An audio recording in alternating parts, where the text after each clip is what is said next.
Very good morning friends. तो यहाँ पर हम लोग फॉरेक्स स्टार्ट कर चुके हैं और फॉरेक्स के कुछ बेसिक बेसिक कॉन्सेप्ट जो है हमने कल कवर कर लिए और आज हम लोग उस चैप्टर में और आगे बढ़ रहे हैं और नए कॉन्सेप्ट पढ़ने के लिए। तो कल हमने क्वेश्चन नंबर 1 2 3 4 सॉल्व किया था आपके साथ, अगर आपको याद होगा तो। चलिए आज और ज्यादा कॉन्सेप्ट अच्छे से पढ़ेंगे और अच्छे से बेहतर इस चैप्टर पे ग्रिप लाएंगे, ठीक है। तो सब लोग एक्साइटेड रहेंगे इस चैप्टर के लिए, आई एम श्योर, क्योंकि ये चैप्टर जो है आपके सिलेबस का सबसे इंपॉर्टेंट चैप्टर है। तो सबसे पहले यहां पर क्वेश्चन नंबर 5 टैकल करेंगे, ठीक है। क्वेश्चन नंबर 5 टैकल करेंगे।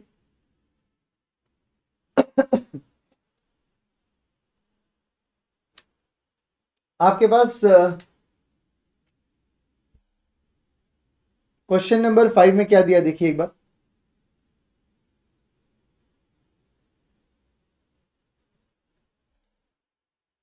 Corporate Limited is planning to import multi-purpose machine from Japan at the cost of 7,200 lakh yen.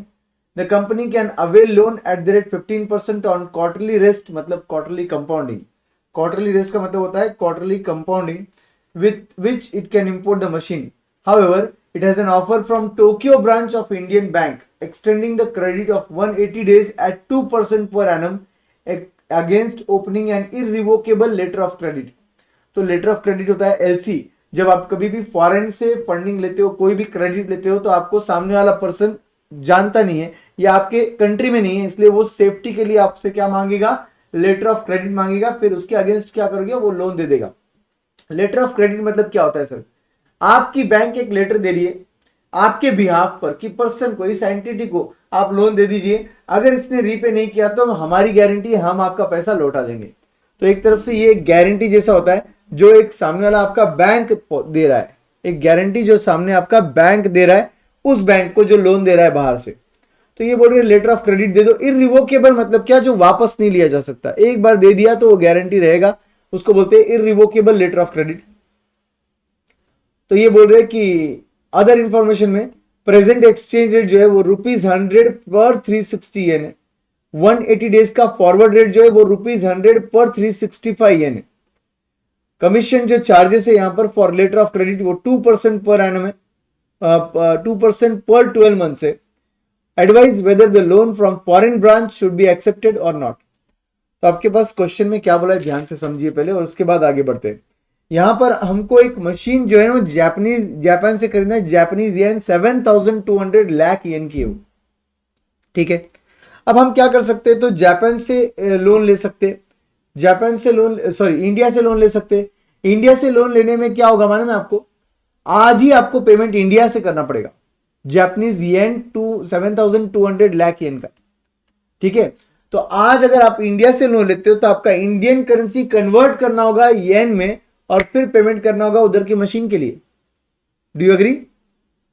आज लोन ले लो इंडियन करेंसी में, कन्वर्ट कर लो जापानीज येन में और पेमेंट कर दो फॉर मशीनरी, ठीक है। तो ये कंडीशन रहेगी जब आप इंडिया से लोन लोगे तब। और इसीलिए इंडिया के लोन के केस में आपका स्पॉट रेट काम में आएगा। आपका स्पॉट रेट कितना दिया है, आपका स्पॉट रेट कितना दिया है, वो ₹100 पर 360 येन को चेंज कर दो, ₹1 is equal to 3.6 yen consider करेंगे अपन। क्वेश्चन में मत चेंज करना, क्वेश्चन तो वैसे दिया है, बट आप आपके अंडरस्टैंडिंग में चेंज करना, उसे हम कैसे समझेंगे वो चेंज करना, ठीक है। हम उसे कैसे समझ रहे हैं, ₹1 पर 3, you can say ₹1 is equal to 3.6 येन, या ऐसा बोलो 3.6 येन इज इक्वल टू ₹1। तो अपने इंडिया के एंगल से ये इनडायरेक्ट कोड दिया हुआ है, क्योंकि पर Indian rupee how many foreign currency, तो ये बन गया अपने लिए indirect quote, correct. Now they're saying कि आज अगर मैं इंडिया से बोरो करता हूं तो स्पॉट रेट से मुझे रुपी को कन्वर्ट करना पड़ेगा येन में और पेमेंट करना पड़ेगा इंडिया के बाहर। तो स्पॉट रेट है मेरा 3.6 येन पर रुपी, तो उसके हिसाब से मुझे अमाउंट टू बी बोरोड समझेगा, और जो भी अमाउंट मैं बोरो कर रहा हूं वो मुझे वैसे भी कितने टाइम के लिए चाहिए था, ये जो लोन चाहिए था वो कितने टाइम के लिए चाहिए था, 6 मंथ्स के लिए चाहिए था। 6 मंथ्स क्यों सर, ये देखिए ना 180 डेज का क्रेडिट बोल रहे सब जगह, correct. Company can avail loan at 15% per annum on quarterly rest with an to which in can import the machine. तो आपका मशीन जो इंपोर्ट कर रहे हैं आप लोग, वो 6 मंथ के लिए ही लोन ले रहे हो आप, 6 मंथ्स के लिए लोन ले रहे हो आप। तो अल्टीमेटली इंडिया से जो भी बोरो होगा वो आज बोरो होगा, तुरंत येन में कन्वर्ट होगा, पेमेंट कर दिया जाएगा, और जो अमाउंट आपने इंडिया से बोरो किया उस पर 6 मंथ के लिए इंटरेस्ट चलेगा। कितने रेट से चलेगा सर? ईयरली रेट 15% है, उसको पर क्वार्टर बनाओ पहले, डिवाइड बाय 4 कर और 2 क्वार्टर मतलब 6 मंथ का आप इंटरेस्ट चार्ज कर देना। तो ये विथ इंटरेस्ट कॉस्ट बन जाएगा आपका इंडिया से बोरो करने का। डन, इंडिया से बोरो करने का समझ गया सर। तो पहले इंडिया से बोरो करने वाला केस सॉल्व कर लेते, जो कि बहुत ही ज्यादा सिंपल दिया है। फर्स्ट पैरा में, सिर्फ इतने से पैरा में आपको एक्सप्लेन किया हुआ है कि इंडिया से बोरो करने पे क्या होगा। तो पहले उतना पार्ट जो है वो एक दो लाइन में जो दिया है उसको सॉल्व कर लेते हैं, ठीक है।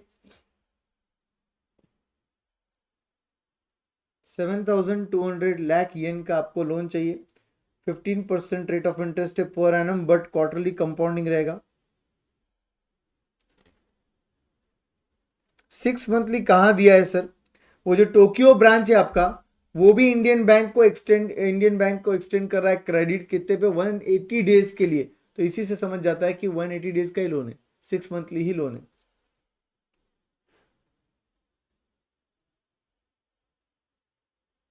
चलिए क्वेश्चन नंबर 5 है ये आपका।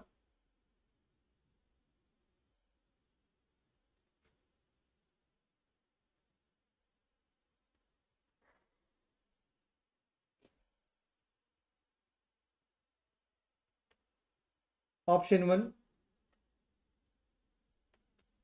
Loan borrowed from India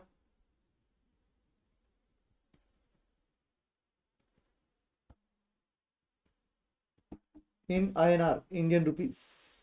obviously जब आप इंडिया से बोरो करोगे तो इंडियन रुपीज से बोरो करोगे।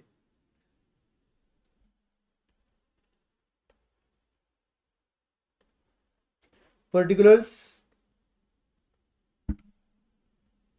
Amount in lakhs. अब वो जो भी रहेगा अमाउंट इन लैक्स रहेगा। तो सबसे पहले ए पार्ट में मैं बोल रहा हूं cost of machine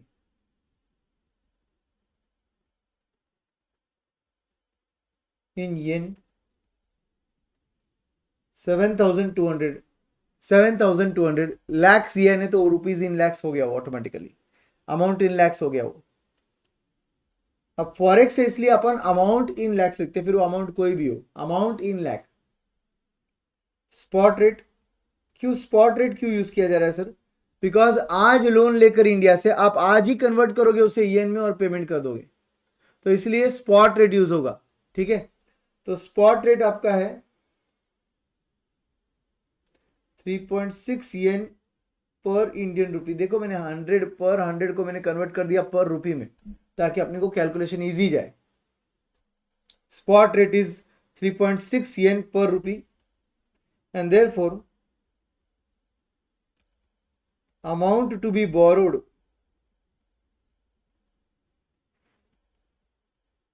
in rupees क्या होगा बोलिए? डिवाइड करेंगे या मल्टीप्लाई करेंगे? डिवाइड करेंगे या मल्टीप्लाई करेंगे? डिवाइड करेंगे, वेरी गुड। पर रुपी दिया है और यहां पर येन दिया है ना, पर रुपी दिया है, यहां पर येन दिया है, तो ऑब्वियसली मल्टीप्लाई करना पड़ेगा।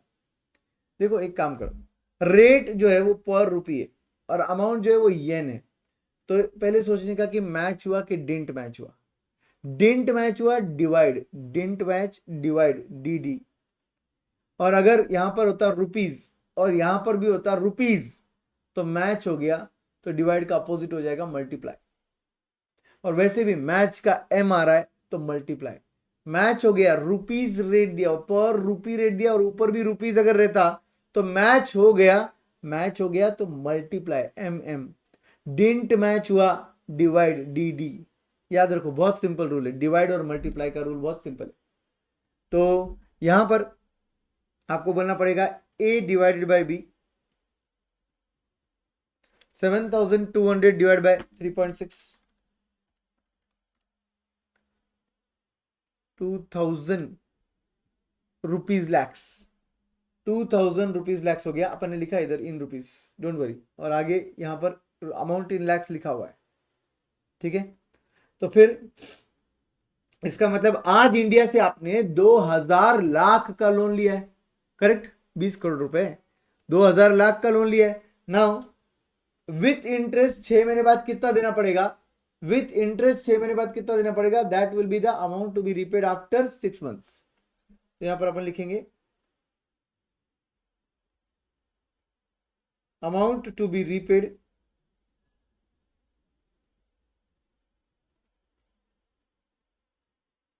After 6 months, future value is equal to present value into 1 plus R raise to N. Normal compounding का फॉर्मूला आपका ये, present value 2000 lakh into 1 plus 0.15 divided by 4। क्यों डिवाइड बाय 4, क्वार्टरली कर रहे हैं अपन उसको, उस रेट को अपन क्वार्टरली कर रहे हैं, and this whole thing raise to two because 6 months में 2 क्वार्टर होंगे, 3 मंथ्स के 2 पीरियड रहेंगे। तो फिर विथ इंटरेस्ट आपको कितना भरना है निकाल लो, 0.15 divide by 4 plus 1 into is equal two into 2000। तो यह आ गया 2152.81। कैसे किया है मैथमेटिकली देख लो मैथ्स के दुश्मनों। यहां पर आपको 0.15 को पहले डिवाइड बाय 4 करना पड़ेगा, प्लस 1 करना पड़ेगा, इंटू इज इक्वल टू दबा दोगे एक बार तो आपका रेज टू 2 हो जाता है। तो रेज टू 2 हो गया और फिर 2000 से मल्टीप्लाई किया, तो ये क्या आ गया future value, rupees 2152.81 lakhs. 2152.81 lakhs can we say ये हमारा ऑप्शन 1 का कॉस्ट है आफ्टर 6 मंथ्स। ये अपना ऑप्शन 1 का कॉस्ट है आफ्टर 6 मंथ्स। डन, ऑप्शन 1 तो डन है। अब ऑप्शन 2 क्या बोल रहा है, उसके लिए इन्होंने क्वेश्चन में पूरा ये पैराग्राफ दिया हुआ है, नीचे वाला पार्ट इन्होंने यहां से, ये जो लास्ट लाइन है यहां से स्टार्ट कर दिया है ये पूरा part. However there is an offer from Tokyo branch of Indian based bank, मतलब अपना ही बैंक है, उधर का ब्रांच है उनका। वो बोल रहा है क्रेडिट ले लो 180 डेज का at 2% per annum against opening irrevocable letter of credit. और वो बोल रहे टर्म्स ऑफ कंडीशन क्या है, यहाँ पर प्रेजेंट एक्सचेंज रेट जो दिया है वो कोई काम का नहीं रहेगा इस केस में। क्यों नहीं काम का रहेगा सर, क्योंकि अल्टीमेटली अपन लोन लेंगे वहां का वहां पे आज, और पेमेंट वहीं के वहीं कर रहे हो आप, मतलब येन में ही लोन ले रहे हो, येन में ही पेमेंट कर रहे हो आप, और उसके बाद 6 महीने बाद आप रीपेमेंट जब करना आओगे, करने की बारी आएगी, तब अपन इंडिया से पैसा भेजेंगे। तो यहां पर 180 डेज फॉरवर्ड रेट काम में आएगा, और उसके बाद लेटर ऑफ क्रेडिट का जो चार्जेस है, कमीशन चार्जेस जो इंडियन बैंक आपको लेटर ऑफ क्रेडिट देगा, उसके अगेंस्ट 2% पर 12 मंथ का चार्जेस ले रहा है वो। पर अपने को 2% पर मंथ फॉर 12 मंथ नहीं चाहिए, 6 मंथ ही चाहिए। तो उतना जो भी आपका कमीशन का कॉस्ट है वो भी अपने को खर्चा होगा। अब ये सोचने की बात है कि कमीशन जो लग रहा है क्या वो आपके पास अवेलेबल है पैसा देने के लिए।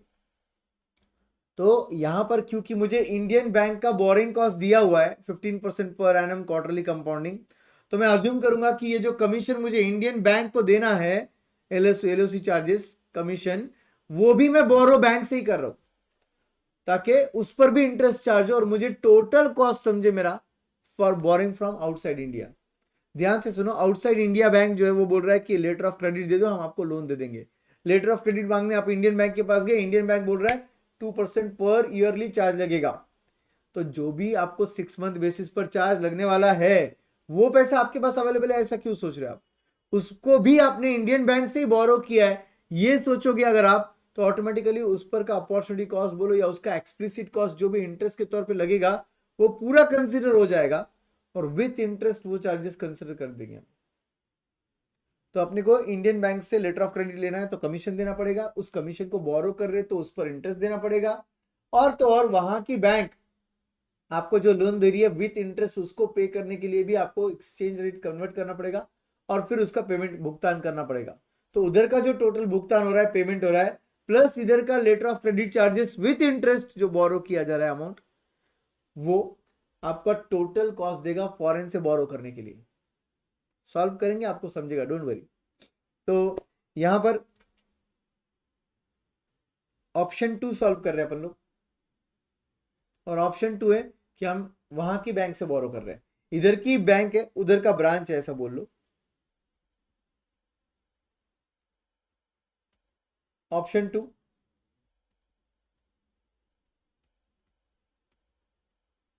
Loan borrowed from Tokyo branch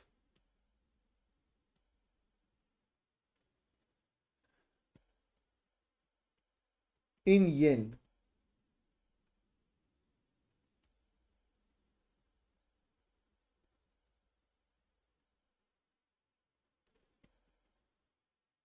Particulars and in lakhs.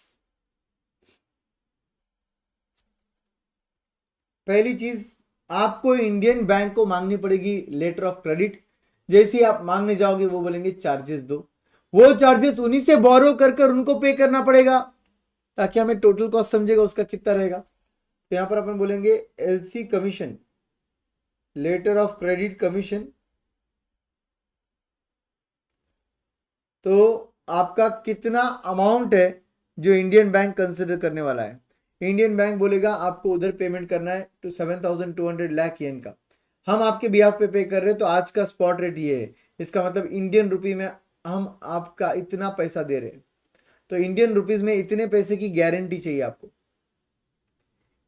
अगर वहां की बैंक भी लोन देगी तो वहां की बैंक सोचेगी कि आज कितना रुपी इक्विवेलेंट अपने को अमाउंट लेटर ऑफ क्रेडिट चाहिए, रुपी इक्विवेलेंट लेटर ऑफ क्रेडिट चाहिए तो 2,000 लाख, क्योंकि स्पॉट रेट से आज वो लोन की वैल्यू कितनी बन रही है, 2,000 लाख। तो अपन बोलेंगे एलसी कमीशन 2,000 लाख पे 2%, बट वो ईयरली रेट था इसलिए डिवाइड बाय 12 × 6 करना पड़ेगा, डिवाइड बाय 12 × 6 करना पड़ेगा। तो 2,000 लाख पे 2% डिवाइड बाय 12 × 6, मतलब can we say round figure 20 lakhs,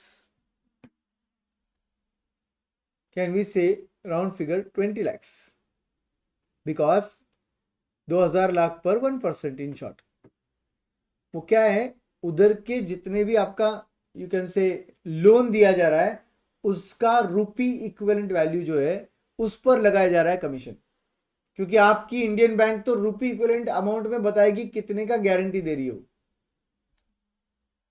now इस एलसी को अगर आप बोरो कर रहे हो, इंडिया से बोरो करना पड़ेगा ऑफकोर्स, क्योंकि इंडिया के इंडिया में पेमेंट करना है। सर ये भी फॉरेन से बोरो कर लेंगे सर, फॉरेन बैंक बोलेगा उसके लिए भी लेटर ऑफ क्रेडिट ला के दो, तो इंडिया से ही बोरो करना पड़ेगा।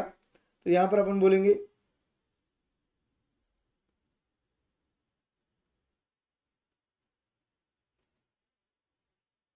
टोटल एलसी कॉस्ट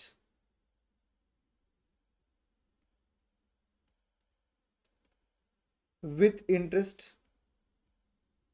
जैसे इधर कैलकुलेशन किया था अपन ने, सेम कैलकुलेशन उधर भी होगा, जैसे यहां पर कैलकुलेशन किया था सेम होगा, बट यहां पर 20 lakhs पे होगा। 20 lakhs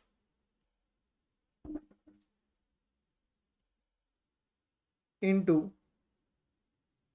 1.15 divided by 4 raised to 2,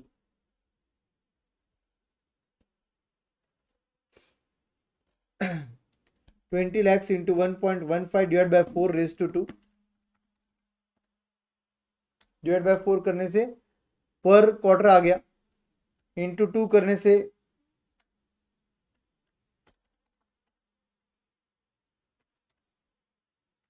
इसको 1.15 नहीं करना पड़ेगा, इसको एक्चुअली सिर्फ रेट को डिवाइड करना है। एक काम करो, वैसे ही लिखो जैसे अपन ने ऊपर लिखा था, सिर्फ 2,000 लाख की जगह अपने को लिखना पड़ेगा 20 lakhs, मतलब अपन लिखेंगे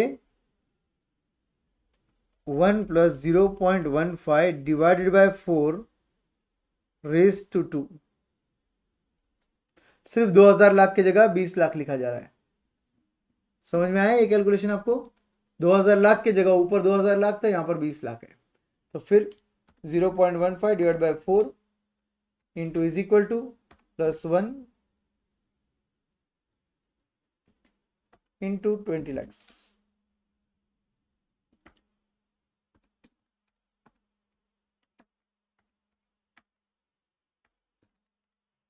21.53 lakhs। 21.53 lakhs. 0.15 divided by 4 plus 1 into is equal to into 20 lakhs. 21.53 lakhs. ये आ गया total LC cost with interest.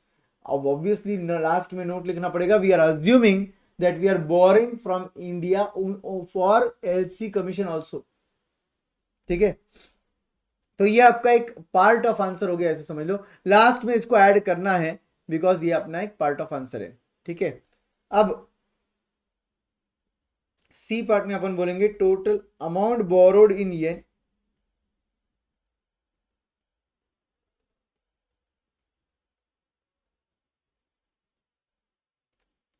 $7,200 amount borrowed इन येन. एक काम करो, इधर ना आप हेडिंग में अमाउंट ही लिख दो सिर्फ, क्योंकि कभी कभी अपन 20 लाख लिख रहे, कभी अपन इसको लैक्स में कंसिडर नहीं कर रहे, कभी कर रहे.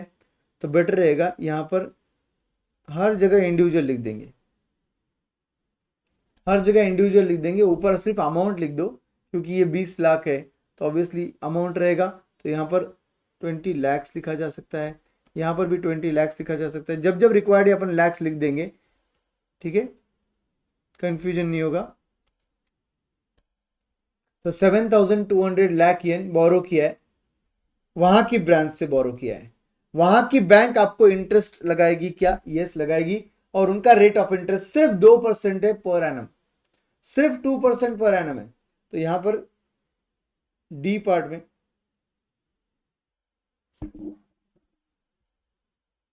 अपन बोलेंगे interest payable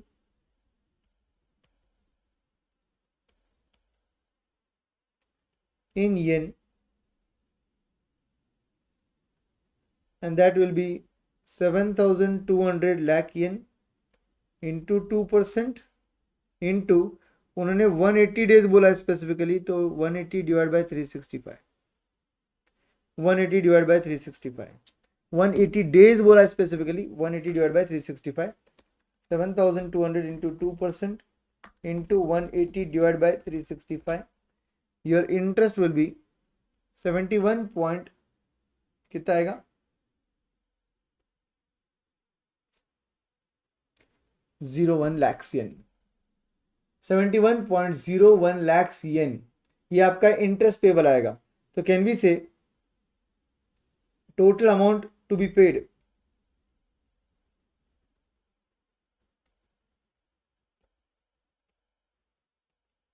total amount to be paid in yen after 6 months will be 7271.01 lakhs with interest. 7271.01 lakhs yen with interest. ये आपको 6 months बाद पे करना है. विथ इंटरेस्ट आपको इतना पे करना है. अब ऑब्वियसली आप इसे इंडिया से पे करोगे तो अभी से बुक कर लो फॉरवर्ड रेट, 6 महीने बाद का फॉरवर्ड रेट अभी से बुक कर लो. So we will say here F part,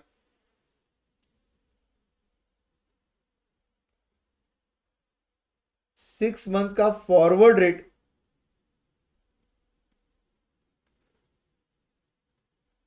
3.65 येन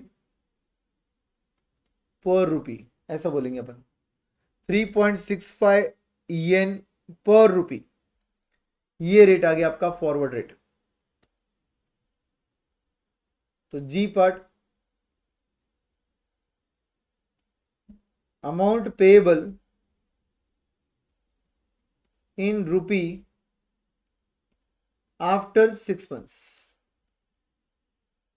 तो आपका उधर लायबिलिटी कितना खड़ा हुआ है? 7271.01 देना है लाख येन, और आपका 6 महीने बाद का रेट कितना है? 3.6 येन पर रुपी.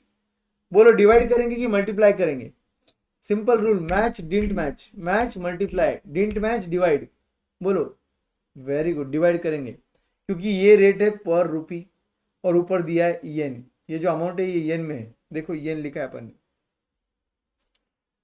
जबकि रेट रुपी में है. डिडंट मैच डिवाइड, तो डिवाइड कर दो. 7271.01 divided by 3.65, 1992.06 lakhs। ये रुपीज में आ गया, ये रुपीज में आ गया 1992.06 lakhs। डू यू थिंक इस पर इंटरेस्ट लगेगा? 1992.06 पे इंटरेस्ट लगेगा क्या अलग से? What do you think? 1992 पर इंटरेस्ट लगने वाला है क्या अलग से? No, already it is having interest. ये देखिए 71.01। आपके उधर के बैंक से आपने लोन लिया 7200, उन्होंने इंटरेस्ट के साथ ये 6 महीने बाद पेबल अमाउंट था, इंटरेस्ट के साथ 6 महीने बाद ये पेबल अमाउंट था, इसीलिए तो 6 मंथ्स फॉरवर्ड रेट यूज किया और 6 महीने बाद अपने को इंडियन रुपीज से कितना पैसा देना है उसका अमाउंट निकाला। अब आपके पास दो अमाउंट्स रेडी है, एक ये रुपीज का कॉस्ट जो विथ इंटरेस्ट है और दूसरा एलसी कमीशन का कॉस्ट जो विथ इंटरेस्ट है, तो दोनों को ऐड करना पड़ेगा आपको। एच पार्ट,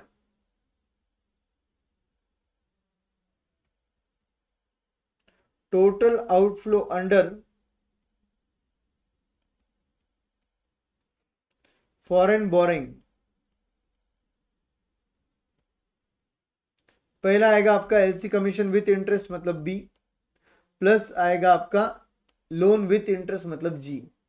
तो 1992.06 प्लस 21.53, 2013.59 लैक्स, और वो भी किस में है? इन रुपीज में है। जो भी आंसर निकाला आपने इन रुपीज निकाला है। ये टोटल आउटफ्लो आपका 6 महीने बाद का आ गया 2013.59 लैक्स इंडियन रुपीज। अगर फॉरेन से बोरो किया तो 6 महीने बाद देना पड़ेगा, और अगर इंडिया से बोरो किया तो 6 महीने बाद देना पड़ेगा रुपीज 2152.81 लैक्स।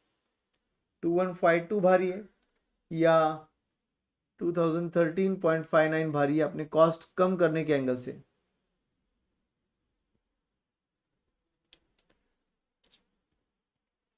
क्या ऑप्शन ज्यादा भारी है? अपने लिए कौन सा ऑप्शन अच्छा है? 2013.59 ऑप्शन 2 अपने लिए ज्यादा फिजिबल है, क्योंकि उस केस में अपना आउटफ्लो इंडिया से 6 महीने बाद जो जा रहा है वो कम से कम जा रहा है। अब आपको समझ ही गया रहेगा कि मैंने करेंसी, ये जो आपका कमीशन था एलसी का, इसको भी 6 महीने बाद क्यों भेजा।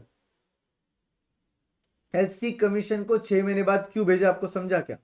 ऊपर का कॉस्ट जो था फ्यूचर वैल्यू आफ्टर 6 मंथ्स ही था, और ये जो लोन विथ इंटरेस्ट है ये भी 6 मंथ्स बाद का अमाउंट है, तो अब ऑब्वियसली आपको एलसी कमीशन विथ इंटरेस्ट 6 महीने बाद का ही निकालना पड़ेगा, तब जाके टोटल 6 महीने बाद का आउटफ्लो 2013.59 आ गया। और ये टोटल 6 महीने बाद के आउटफ्लो को मैं उस अमाउंट 6 महीने बाद के साथ कंपेयर कर रहा हूं 2152.81 के साथ, ये अमाउंट के साथ।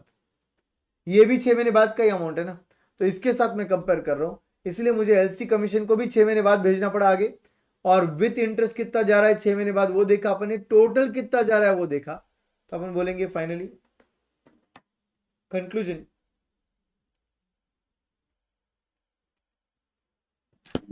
The company should borrow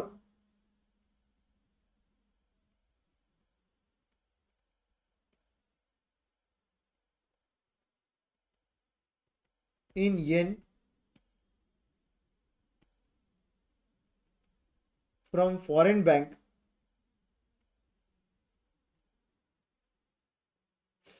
as the total outflow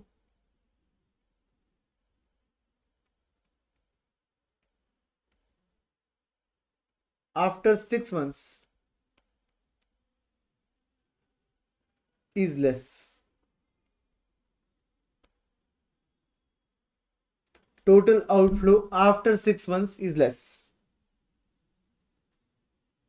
note लिखो या फिर अजम्पशन लिखो।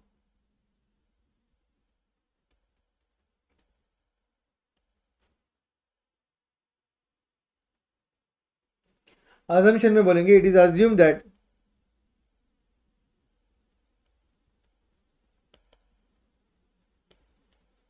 LC commission of rupees 20 lakhs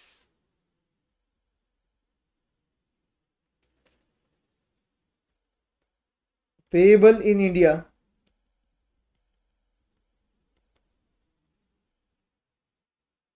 is also borrowed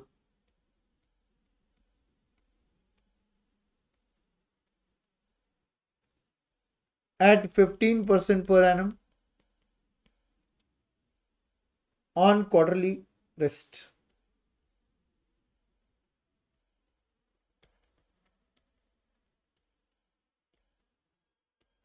From India.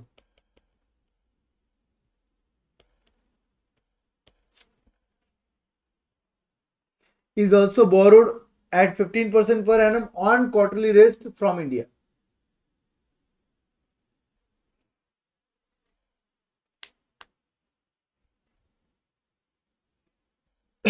तो ये था आपका दोस्तों क्वेश्चन नंबर 5।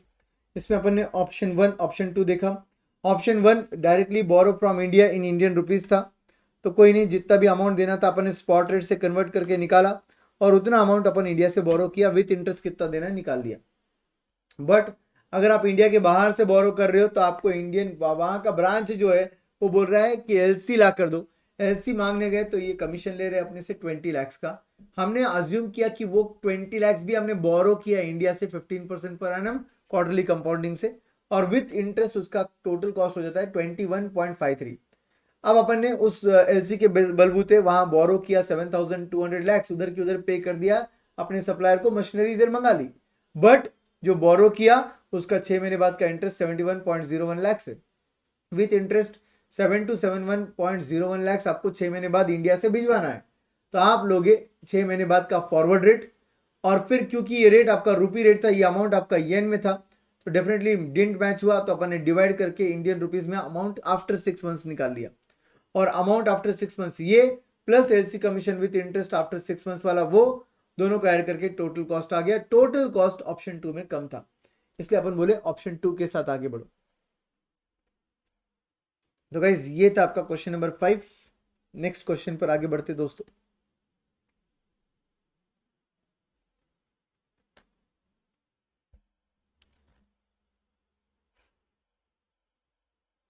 नेक्स्ट क्वेश्चन पे आगे जाने के पहले हमको एक कंसेप्ट सीखना पड़ेगा जिसको बोलते हैं क्रॉस रेट। क्या होता है ये cross rate?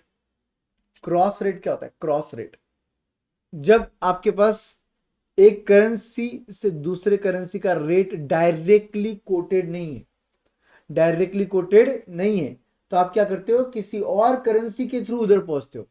For example Indian rupees to dollar का रेट अवेलेबल है और डॉलर टू दिरम का रेट अवेलेबल है। एग्जाम्पल दिरम जो ये क्या बोलते हैं दुबई का करेंसी है, तो मेरे पास वो रेट अवेलेबल नहीं था, मैंने क्या किया फिर, इंडियन रुपीज टू दिरम का रेट अवेलेबल नहीं था, मैंने क्या किया फिर, इंडियन रुपीज को डॉलर में कन्वर्ट किया, डॉलर को फिर दिरम में कन्वर्ट किया। नॉर्मली यही होना चाहिए ना। तो यहां पर ऐसा होता है कि Indian rupee to dirham Indian rupees to dirham का डायरेक्ट रेट निकालने का एक और तरीका है। Indian rupees to dirham is equal to Indian rupees to dollar and dollar to dirham, उसको बोलते हैं क्रॉस रेट। ये देखो क्रॉस रेट का कंसेप्ट, एक बार एक नोट लिख देते उधर।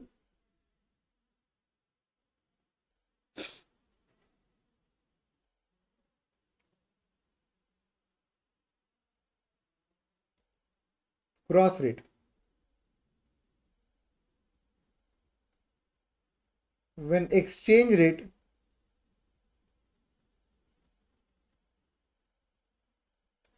between two currencies, you can write between two currencies is not directly available,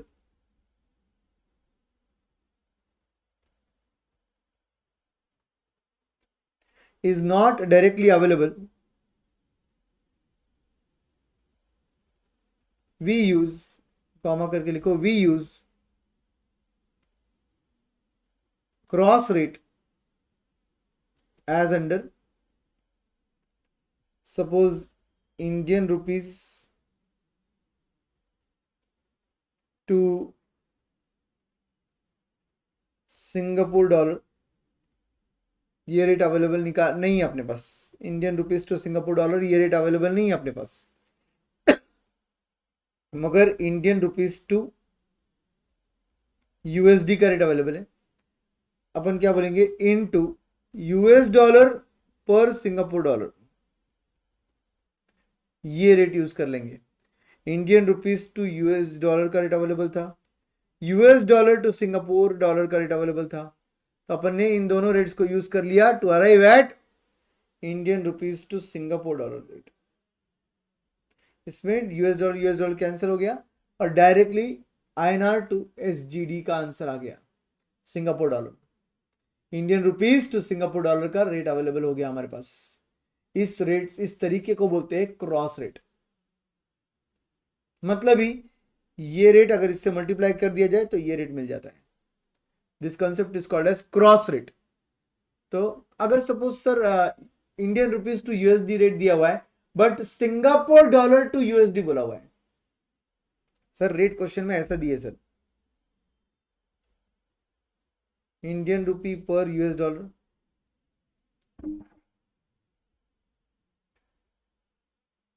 and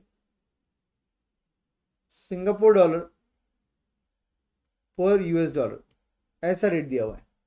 अब क्या करेंगे सर, बोलो आप क्या करेंगे टू अराइव एट आईएनआर पर एसजीडी। ऑब्वियसली इस केस में फर्स्ट जैसे चाहिए था वैसे ही है, बट सेकंड ऐसे नहीं चाहिए था अपने को।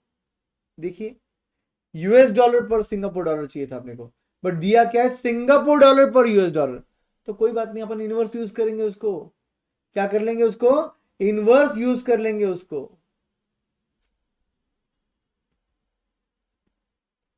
समझे? तो इस तरीके से हम लोग इनवर्स यूज करके क्रॉस रेट निकाल सकते हैं इजीली, एकदम आसान तरीके से क्रॉस रेट निकाल सकते हैं। तो चलिए नेक्स्ट क्वेश्चन पर बढ़ते, क्वेश्चन नंबर 6।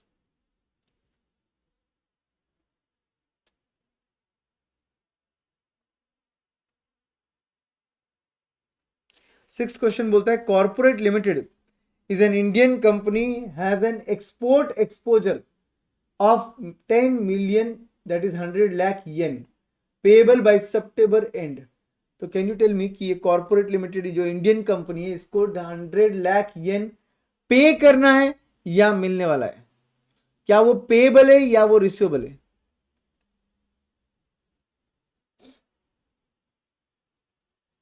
रिसीवेबल है, वेरी गुड, क्योंकि यहां पर लिखा है export exposure. Indian company has export exposure, मतलब उसने एक्सपोर्ट किया है और वो एक्सपोजर अभी तक है, मतलब वो रिसीवेबल अमाउंट है जिसको वो सोच रहे क्या किया जाए। अभी 100 लाख येन बोलेंगे अपन उसको, मिलियन नहीं लिखेंगे, 100 लाख येन है। सो सर पेबल क्यों वर्ड यूज किया है? तो दूसरी कंपनी के एंगल से वो पेबल बन गया ना, वहां की कंपनी के एंगल से वो पेबल बन गया। जो भी कंपनी रहेगी जापान की उनके एंगल से वो पेबल है। Now yen is not directly quoted against rupee, the current spot rate are INR per USD and JPY per USD, Japanese yen JPY per USD. Now tell me what you will do. Indian rupee directly yen के against नहीं दिख रहा है, तो हमको इन्होंने बोला है कि इंडियन रुपी टू यूएसडी जाओ और जापानीज येन और यूएसडी का रेट हम आपको दे रहे हैं, अब इनको यूज कर लो और आप इंडियन रुपी टू पर जापानीज येन रेट निकाल सकते हो। कैन यू टेल मी क्या इक्वेशन आएगा इंडियन रुपी पर जेपीवाई के लिए? इंडियन रुपी पर जेपीवाई के लिए क्रॉस रेट मैकेनिज्म से क्या होगा?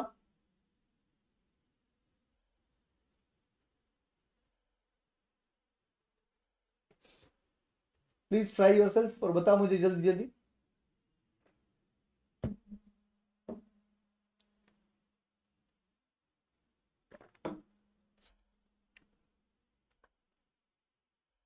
हमको यहां पर इंडियन रुपी पर यूएसडी इन टू यूएसडी पर जेपीवाई, बिल्कुल सही है, यही करना पड़ेगा हमको। तो हम लिखेंगे यहां पर इन the question, in the given question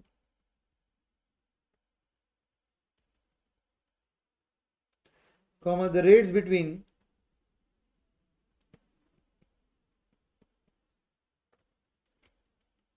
INR and JPY, Japanese yen, is not directly quoted. Directly quoted मतलब गिवन नहीं है directly. Therefore,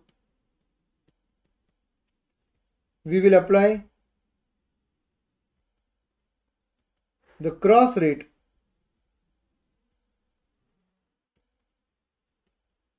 to find the same. INR per JPY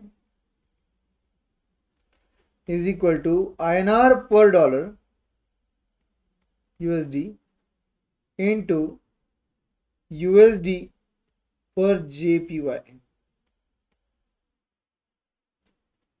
USD पर JPY. तो ये बन गया आपका क्रॉस रेट का मैकेनिज्म.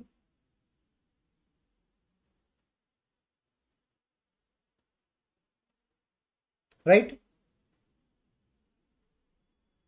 और यहां पर जब आप कर रहे हो तब आपको दिख रहा है कि उन्होंने यूएसडी पर जेपीवाई नहीं दिया है. क्वेश्चन में उन्होंने दिया है जेपीवाई पर यूएसडी. तो जेपीवाई पर यूएसडी को अपने को इनवर्स यूज करना पड़ेगा. बिल्कुल सही जा रहे हो, बिल्कुल सही बोल रहे हो आप. सुपर. नाउ आगे पढ़िए क्या बोलता है question. The current spot rate are. तो ये जो दिया है ये करंट स्पॉट रेट दिया हुआ है. INR पर यूएसडी, जेपीवाई पर यूएसडी. अपन जो इनवर्स लेना है बराबर इनवर्स ले लेंगे. It is estimated that yen will depreciate to 144 level and rupee will depreciate against dollar to 43 rupees. तो अभी का रेट जो 129.75 है वो बन जाएगा 144 और जो अभी का रेट है 41.79 वो बन जाएगा 43. इट इज एस्टिमेटेड दैट बोला है तो वो एक्सपेक्टेड रेट है. एस्टिमेटेड बोल दिया मतलब क्या बन गया ये एक्सपेक्टेड बन गया. Forward rate for September 2005 are as under. तो ये जो रेट्स दिए फॉरवर्ड रेट है. अभी फॉरवर्ड रेट क्या है, ये फॉरवर्ड रेट है अपने वक्त का. मतलब इस क्वेश्चन में अपन सितंबर 2005 में, ठीक है. और इन्होंने बोला है INR पर यूएसडी, जेपीवाई पर यूएसडी. तो ये दोनों भी रेट अपने लिए बन गए forward rate.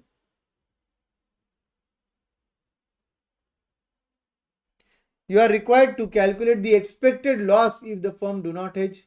How the position will change if the firm takes forward cover. और उन्होंने लास्ट केस में बोला है if the spot rate on 30th September 2023 was eventually. एक काम करो इसको 2023 बना दो, सितंबर 2023 बना दो. ठीक है. अब आप पढ़ोगे अच्छे से. Forward rate for 2023 are given to you and नीचे बोला है if the spot rate on 30th September 2023 was eventually INR per USD this and JPY per USD this is the decision to take the forward cover justified. Is the decision to take the forward cover justified. तो ये rates क्या दिए हैं sir, ये rates जो दिए आपको ये रेट है एक्चुअल स्पॉट रेट.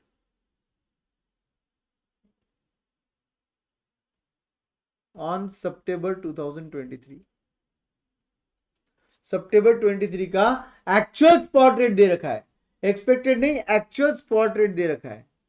तो वो आपको पूछ रहे कि बता दो अगर ये रेट रहने वाला है उस दिन, हो सकता है नहीं रहेगा उस दिन, तो क्या आपका फॉरवर्ड कवर लेना जस्टिफाइड था.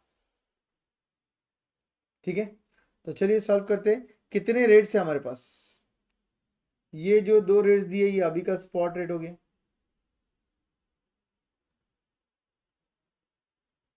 Spot rate today. दूसरा है एक्सपेक्टेड रेट ऑन एक्सपायरी. तीसरा है फॉरवर्ड रेट ऑन एक्सपायरी. और चौथा है actual spot rate on expiry. Expiry मतलब जहां पर अपने को पेमेंट करना है या रिसीवेबल मतलब आपको पेमेंट रिसीव होने वाला है. ठीक है. एक्सपोर्ट एक्सपोजर बोल दिया मतलब रिसीव होने वाला है.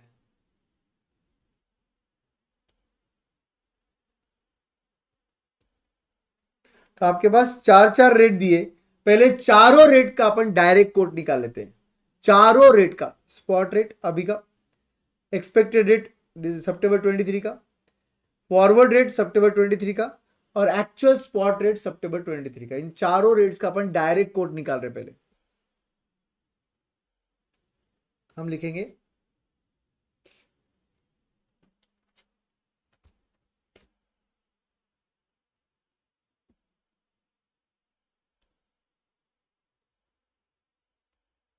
Case 1 spot rate today,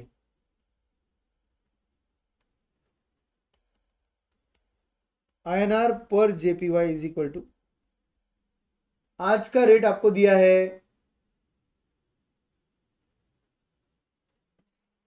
70 INR पर USD के लिए 41.79।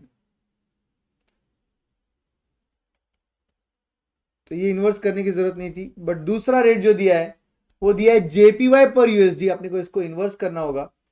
अपन बोलेंगे 1 डिवाइड बाय 129.75, 1 डिवाइड बाय 129.75। तो ये रेट आ जाएगा आपका आज का spot rate.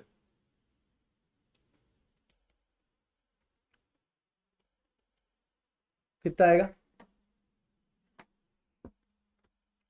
41.79 divided by 129.75,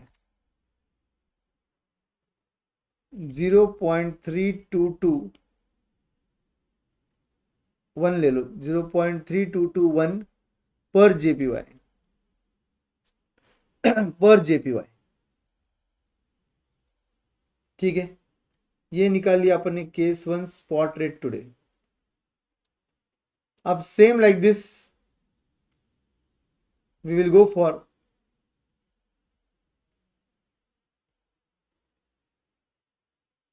case 2।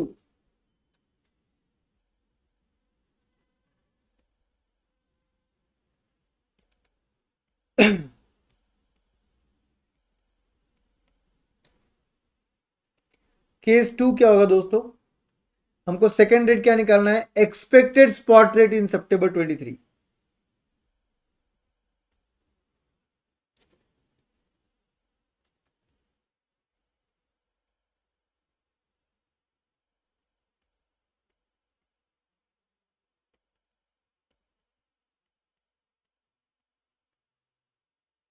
expected spot rate in September 23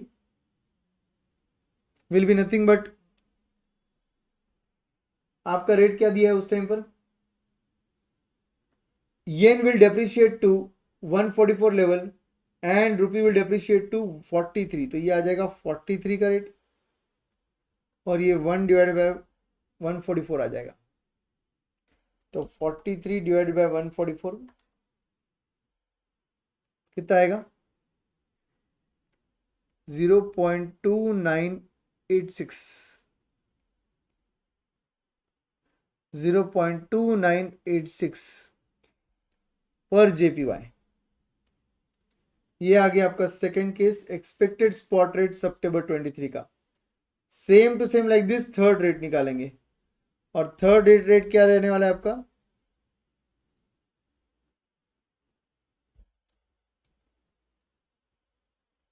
forward rate.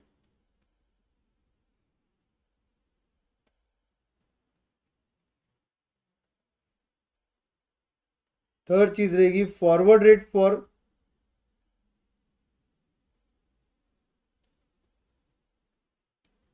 सितंबर 23।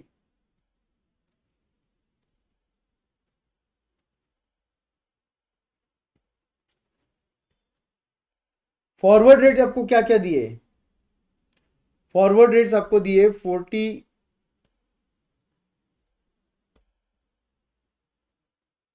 ये क्या हो रहा है?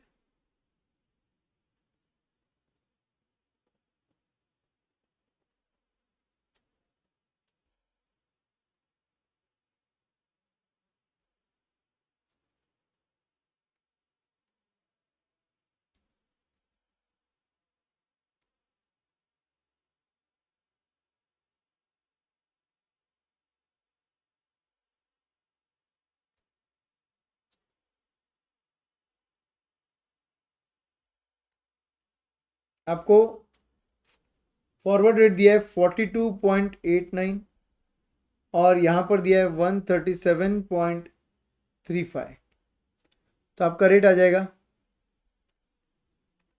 42.89 divided by 137.35. Your rate will be rupees 0.31227. 31227, 3123 भी ले सकते हैं आप, कोई प्रॉब्लम नहीं। चार चार डेसिमल ले रहे इसलिए बोल रहे हो, कोई प्रॉब्लम नहीं। 3123 ले लेंगे, ठीक है, क्योंकि ऊपर भी चार डेसिमल दिए तो नीचे भी चार डेसिमल ले रहे, कोई प्रॉब्लम नहीं, ठीक है। तो 0.3123 पर जेपीवाई। और लास्ट केस, ये तो आ गया आपका थर्ड केस, अभी last case.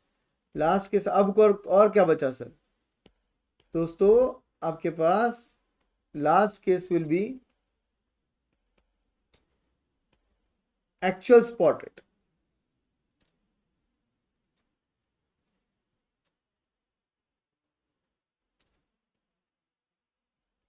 Case 4,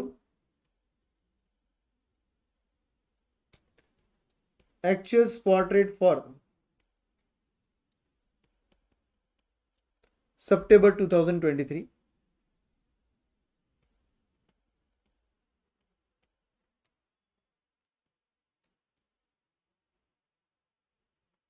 actual spot rate for सितंबर 2023। और यहां पर actual spot rate last line में बोला है, देखो थर्ड केस में सबसे लास्ट केस में, और उसका रेट है 42.78 यूएस डॉलर के लिए। और जापानीज येन टू यूएसडी का रेट दिया है 137.85। तो फाइनली उसका आंसर कितना आता है 42.78 डिवाइड बाय 137.85, 0.3103, बिल्कुल सही है, 0.3103। ये रेट आता है आपका एक्चुअल स्पॉट रेट उस दिन का। डन। तो फिर फाइनली आपको गेन ऑब्लिक लॉसेस निकालने हैं। आपको पूछा ही क्या है, देख लीजिए क्वेश्चन में बार बार क्या पूछ रहे हो। आपको क्वेश्चन में पूछ रहे गेन लॉस बता दो बोलकर। तो यहां पर बोला है calculate the expected gain loss. Expected loss if the firm do not hedge. अगर फर्म हेज नहीं कर रहा है तो एक्सपेक्टेड लॉस कितना होगा भाई। तो आज का आपका पेएबल अमाउंट स्पॉट रेट के हिसाब से आएगा, एंड एक्सपेक्टेड के हिसाब से कितना आएगा वो देखना होगा। आपके आज के पेएबल अमाउंट को अगर आप एक्सपेक्टेड के पेएबल अमाउंट से कंपेयर कर लोगे तो ऑटोमेटिकली आपको गेन लॉस समझ जाएगा डू नॉट हेज के केस में। फिर उन्होंने पूछा है how the position will change if the firm takes a forward cover. तो फॉरवर्ड कवर को वापस से आज के करंट पोजीशन के साथ कंपेयर कर लो और देख लो लॉस गेन कितना आ रहा है, और फिर बता दो फॉरवर्ड कवर की वजह से आपका गेन लॉस कितने से चेंज हो रहा है।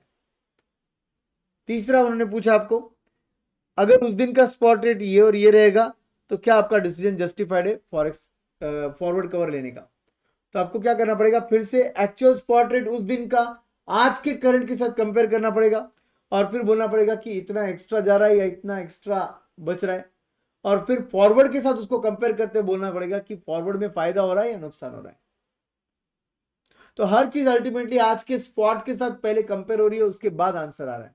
हर चीज आज के स्पॉट के साथ कंपेयर हो रही है पहले, और उसके बाद आपका आंसर आ रहा है, ठीक है। तो इसे सॉल्व कैसे करेंगे अभी, ये तो अपन ने सिर्फ एक्सचेंज रेट्स निकाले। Computation of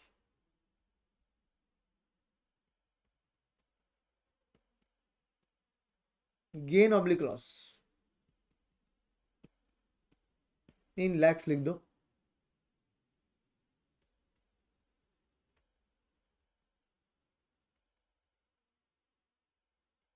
serial number, particulars,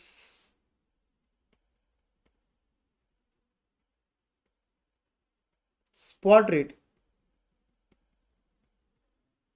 expected rate, forward rate, पूरा लिख देते एक्सपेक्टेड रेट, फॉरवर्ड रेट,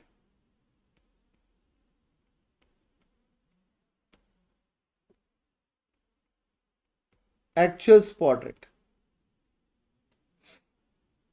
तो आपके पास इतने सारे रेट्स हैं।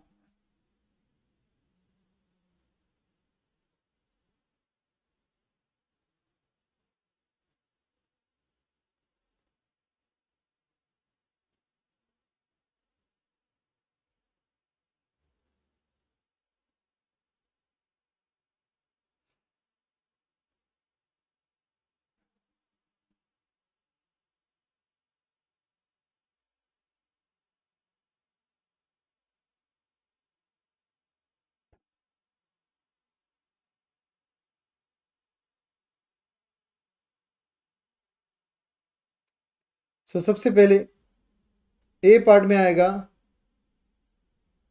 अमाउंट रिसीवेबल इन येन,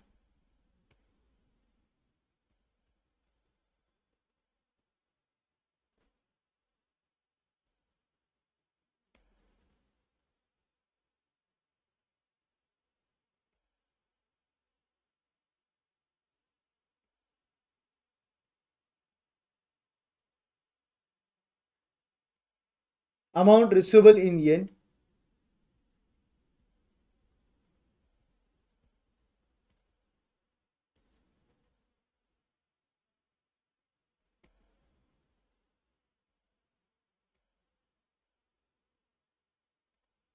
कितना, सब जगह 100 आएगा। ऊपर इन लैक्स लिखा है अपन ने, डोंट वरी, ऊपर इन लैक्स लिखा है, डोंट वरी।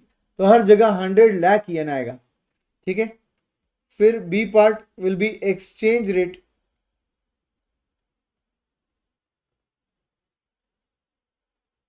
और वो है रुपीस पर येन। तो इस रेट को रुपी रेट बोलेंगे कि येन रेट बोलेंगे? अगर ये रुपीस पर येन है तो इसे कौन सा रेट बोलते हैं? येन rate. Very good.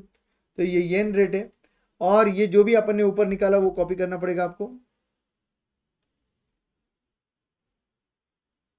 Rupees 0.3321।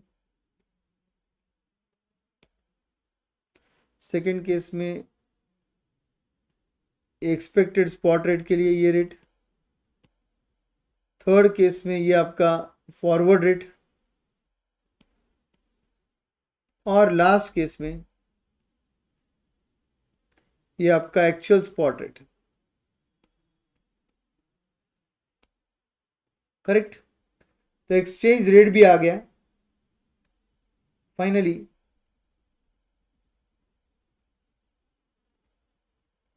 Amount receivable in rupees. क्या करेंगे बताओ? आपके पास अमाउंट जो दिया है वो येन में दिया है, और रेट जो है वो रुपीस पर येन है। Very good, super super understanding. Multiply हो जाएगा। रेट जो है वो येन रेट था, और अमाउंट जो दिया वो भी येन में है। येन रेट एंड अमाउंट भी येन में है। मैच हो गया, मैच हो गया तो मल्टीप्लाई करेंगे। तो फिर यहां पर अपने को मल्टीप्लाई करना पड़ेगा। अपन बोलेंगे ए इंटू बी। तो पहला आंसर आपका आएगा 32.21, दूसरा आएगा 29.86, 31.23, 31.03। ये अमाउंट रिसीवेबल इन रुपीज आ गया। एंड डी पार्ट,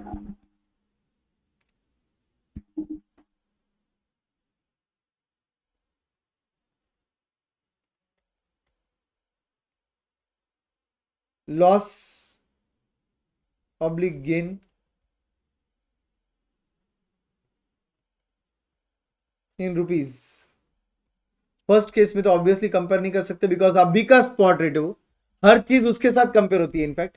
तो एक्सपेक्टेड स्पॉट रेट से रिसीवेबल देखो कितना आ रहा है, 29.86 आ रहा है, जबकि आज रिसीवेबल कितना था, 31.21 था। तो यहां पर लॉस आ रहा है 2.35 का। सही है क्या दोस्तों?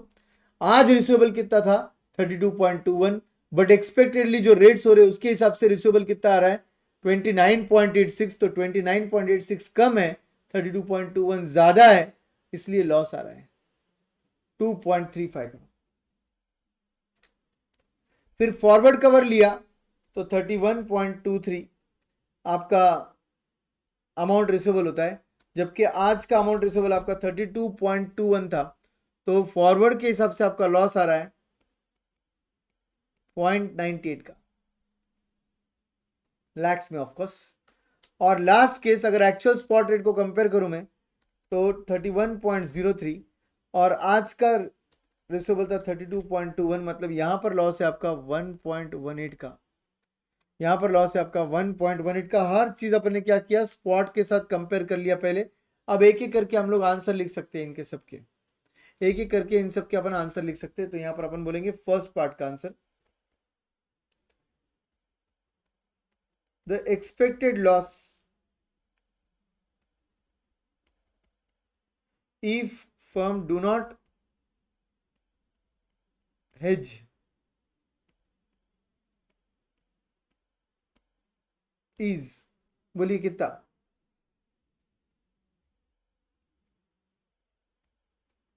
कितना लॉस आएगा? Expected loss if the firm do not hedge 2.35, ये है actually ₹2.35 lakhs, ₹2.35 lakhs if the firm do not hedge. Expected loss उसका उतना होगा बिकॉज एक्सपेक्टेड रेट्स ये थे, तो उसके हिसाब से रिसीवेबल अमाउंट ये आया, तो ऑब्वियसली आज करंट कंपैरिजन के साथ कंपेयर कर लूं मैं तो 2.35 का लॉस है. सेकेंड पार्ट में पूछा है how the position will change if the firm takes forward cover. तो अगर फर्म फॉरवर्ड कवर ले रहा है तो इतना लॉस हो रहा है, तो ये लॉस रिड्यूस हो गया इतने से. इन दोनों का डिफरेंस निकालो कितना होगा? 1.37 का 1.37 लाख से आपका लॉस जो है वो कट रहा है ड्यू टू फॉरवर्ड कवर. तो अपन बोलेंगे if the firm takes forward cover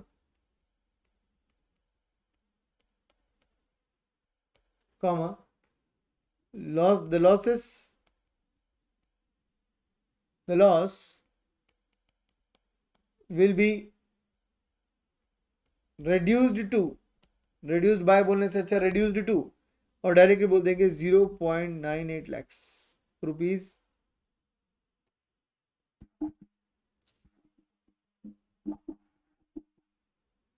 $0.98 lakhs.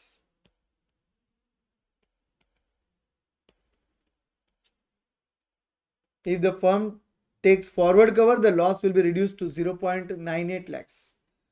Next case में इन्होंने बोला, थर्ड केस में अगर स्पॉट रेट ये है तो आपका फॉरवर्ड कवर लेना जस्टिफाइड है क्या? अगर स्पॉट रेट ये रहेगा तो आपका स्पॉट रेट के अनुसार लॉस ये है दोस्तों. तो you tell me, forward cover लेना जस्टिफाइड है क्या? फॉरवर्ड कवर में लॉस ये है क्या? फॉरवर्ड कवर लेना जस्टिफाइड है? यस जस्टिफाइड है, क्योंकि आपका फॉरवर्ड कवर से लॉस जो है वो कम हो रहा है 20,000 से. 20,000 इज द डिफरेंस. वहां पर हम लिखेंगे the decision to take forward cover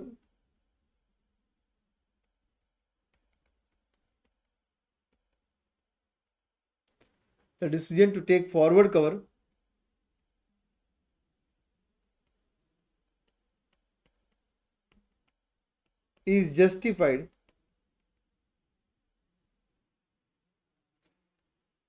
as the actual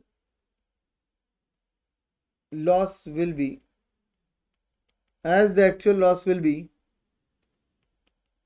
1.18 lakhs. Thus, due to forward cover,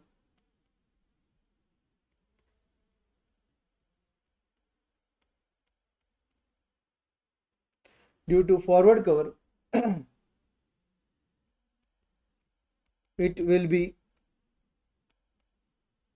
reduced to 0.98 lakhs, thereby saving 0.2 lakhs.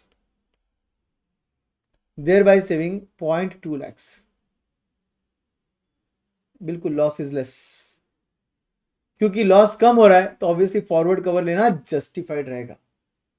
ठीक है, तो ये था दोस्तों आपका overall discussion based on actual rate, आज का स्पॉट रेट, एक्सपेक्टेड रेट मतलब जो आप एक्सपेक्ट कर रहे हो कि रेट कितना हो सकता है, फॉरवर्ड रेट जो आज दिख रहा है 6 मंथ बाद 3 मंथ बाद कितना है, एंड एक्चुअल स्पॉट रेट जो उस दिन रहेगा 6 मंथ बाद 3 मंथ बाद वॉट एवर. तो ये उस पर बेस्ड है ये question.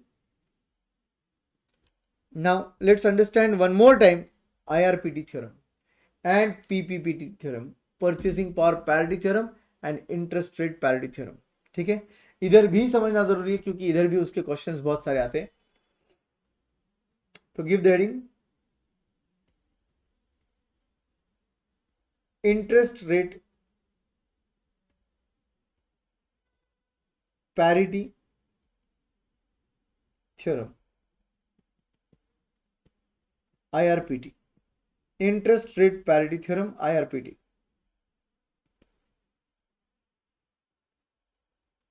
It implies that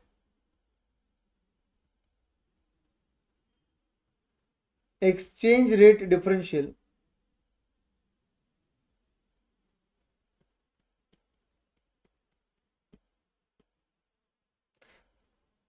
into bracket forward and spot.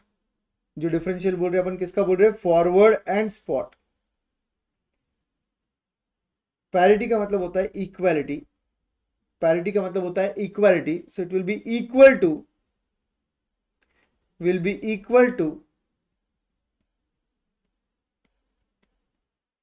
Interest rate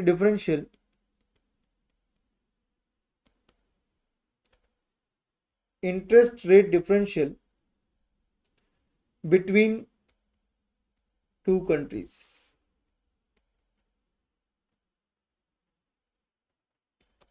interest rate differential between two countries. तो ये क्या बोलना चाहता है, ये बोलना चाहता है फॉरवर्ड रेट में और आपके स्पॉट रेट में जो डिफरेंस है वो it is only and only because of interest rate difference between the two countries. और ये बोलता है the currency of one country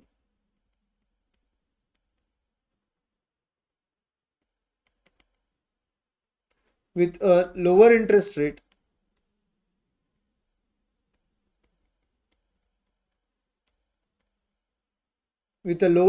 rate should be at a forward premium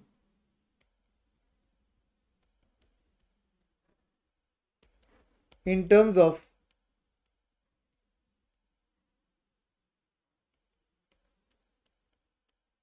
currency with higher interest rate.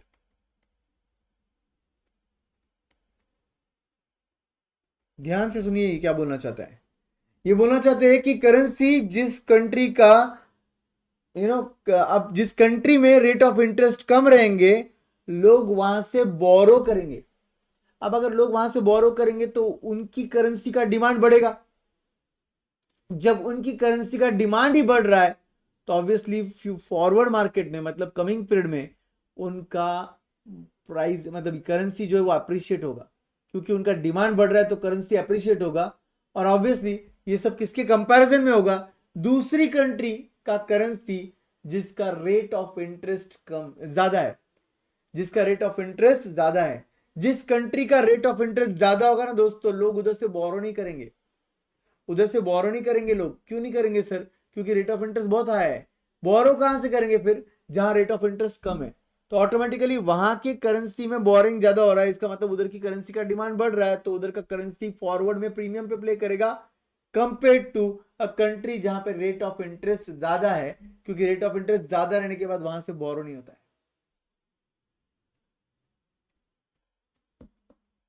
तो यहां पर लिखेंगे as per IRPT, ऊपर लिख दो, हाँ लिखा है as per IRPT interest rate parity theorem, if interest rate is high या higher in a country, high लिखा है ना अपन ने, if interest rate is higher in a country its currency would dash in the forward market.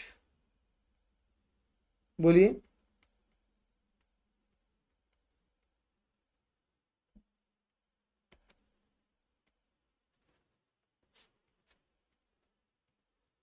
Very good, depreciate. क्योंकि उसकी value घट जाएगी ना, रेट ऑफ इंटरेस्ट बहुत हाई है, तो कोई उधर से बोरो नहीं करेगा, उसकी वैल्यू घटेगी, एंड वाइस वर्सा,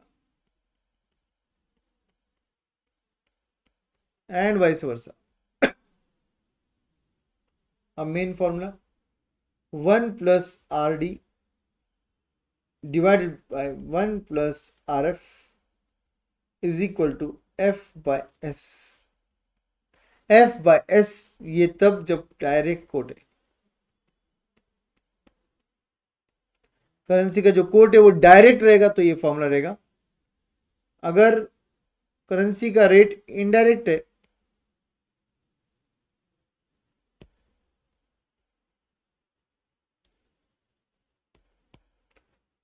तो एक काम कर सकते हैं, इसको उल्टा करने से अच्छा इसको कर देते हैं। It will be spot by forward, it will be spot rate by forward rate when the quote is indirect quote, when the quote is indirect quote। तो 1 + RD upon 1 + RF is equal to F/S। Okay, direct quote. अब इसको भी याद रखने का simple technique है, F/S है या S/F है सर, कैसे समझेगा सर? अल्फाबेटिकली पहले क्या आता है? F आता है, बाद में S आता है। तो डायरेक्ट कोट के वक्त जो अल्फाबेटिकली हो रहा है वही कर रहे हैं, बट इनडायरेक्ट कोट तो उल्टा होता है, तो पहले लिखना चाहिए S और बाद में लिखना चाहिए F। इनडायरेक्ट कोट में उल्टा करना है इसलिए S/F, डायरेक्ट कोट में नॉर्मल करना है इसलिए F/S। तो जो सीक्वेंस है वो आपका डायरेक्ट कोट में फॉलो होगा, इनडायरेक्ट कोट रिवर्स होता है, इनवर्स होता है, इसलिए it will be S/F, spot by forward. ठीक है, रेट देखकर डिसाइड होता है क्या करना है। ठीक है, कौन सा फॉर्मूला यूज करना है, वो डायरेक्ट कोट है या इनडायरेक्ट कोट है उसके हिसाब से चेंज होता है। Now similarly we will discuss purchasing power parity theorem.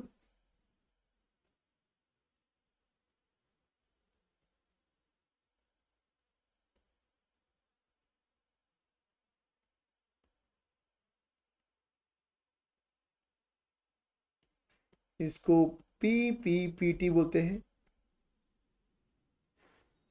Purchasing power parity theorem, PPPT। Okay, यहां पर लिखेंगे इट इंप्लाइज दैट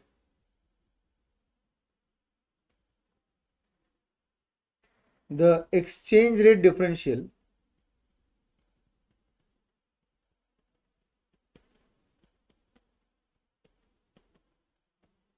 ऑब्वियसली वापस से किसके और किसके बीच है? फॉरवर्ड एंड स्पॉट के बीच है।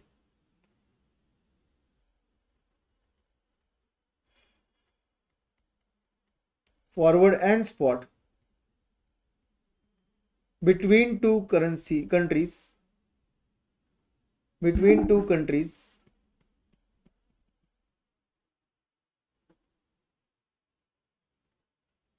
the exchange rate differential forward and spot between two countries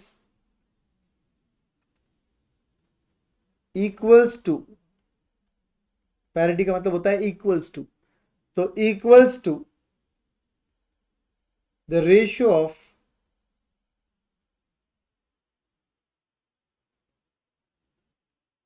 prices of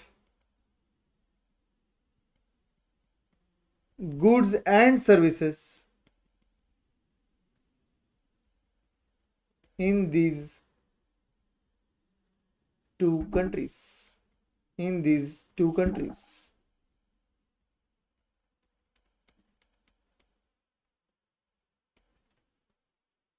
ध्यान से सुनो मेरी बात और खुद कॉमन सेंस यूज करके मुझे आंसर करोगे, ठीक है?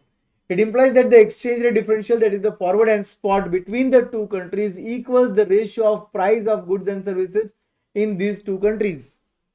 Price of goods and services मतलब किस पे सर? इन्फ्लेशन पे होता है, ये सब इन्फ्लेशन पे होता है ये। ठीक है, तो आप ध्यान से सुनना कि अगर सपोज फॉर एग्जांपल मेरी कंट्री है अमेरिका और आपकी कंट्री है इंडिया, ठीक है? नाउ आपकी कंट्री में गुड्स एंड सर्विसेज का दाम कम रहेगा, आपकी करेंसी में, कंट्री में गुड्स एंड सर्विसेज का दाम कम है बिकॉज इन्फ्लेशन कम है, तो क्या होगा दोस्तों? तो क्या होगा? यूएसए आपसे इंपोर्ट करेगा क्योंकि आपके पास सस्ता मिल रहा है। जैसे ही आपके एक्सपोर्ट्स बढ़ेंगे या चलो यूएसए के इंपोर्ट बढ़ेंगे तो ऑटोमेटिकली यूएस मार्केट में इंडियन करेंसी का डिमांड बढ़ेगा, और इंडियन करेंसी का डिमांड बढ़ने की वजह से फॉरवर्ड मार्केट में इंडियन करेंसी क्या होगा? अप्रिशिएट होगा। Very good, Indian currency appreciate होगा। इसका मतलब बहुत सिंपल सा फंडा है दोस्तों, जिस कंट्री में गुड्स एंड सर्विसेज सस्ते मिलते हैं उस कंट्री का करेंसी फॉरवर्ड मार्केट में अप्रिशिएट होता है। जिस कंट्री में गुड्स एंड सर्विसेज महंगे मिलते हैं, इन्फ्लेशन ज्यादा है, वहां के फॉरवर्ड मार्केट में करेंसी डेप्रिशिएट होगा। Simple logic. तो ये होता है इन्फ्लेशन रेट रिलेटेड। तो ये बोलता है कि इन्फ्लेशन जिस कंट्री में कम है उसका करेंसी अप्रिशिएट होगा, और जिस कंट्री में इन्फ्लेशन ज्यादा है उसका करेंसी डेप्रिशिएट होगा फॉरवर्ड मार्केट में। तो जैसे यहां पर अपन ने दो फॉर्मुलेस दिखे थे, वैसे यहां पर भी दो फॉर्मुलेस आएंगे। इंटरेस्ट रेट पैरिटी के जैसे यहां पर भी दो फॉर्मुलेस आएंगे, सिर्फ आर आर के जगह आई डी आई एफ हो जाएगा। What is I D? Inflation in domestic country. What is I F? Inflation in foreign country. तो डायरेक्ट कोट रहेगा तो वापस से S by F by S, और इनडायरेक्ट कोट रहेगा तो एस बाय एफ। लिख लो, फॉर्मूला लिख लो, और नीचे लिख भी सकते अपन where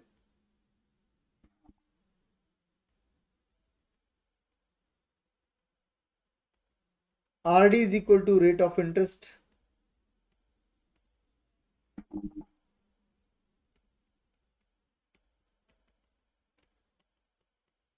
in domestic country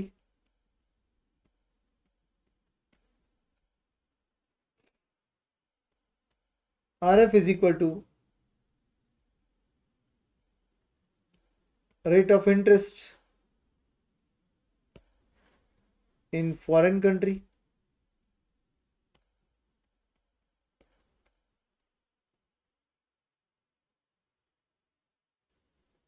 ID is equal to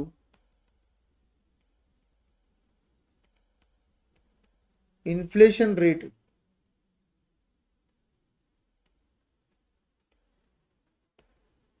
in domestic country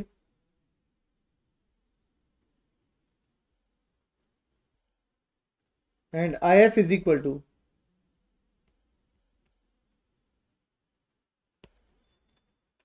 inflation rate in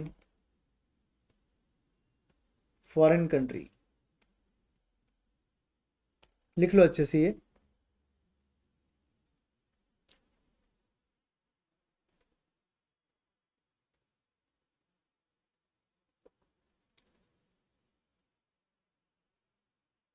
great. इस पर एक क्वेश्चन सॉल्व करते दोस्तों, एक क्वेश्चन सॉल्व करते इस पे। आप सब लोग आएंगे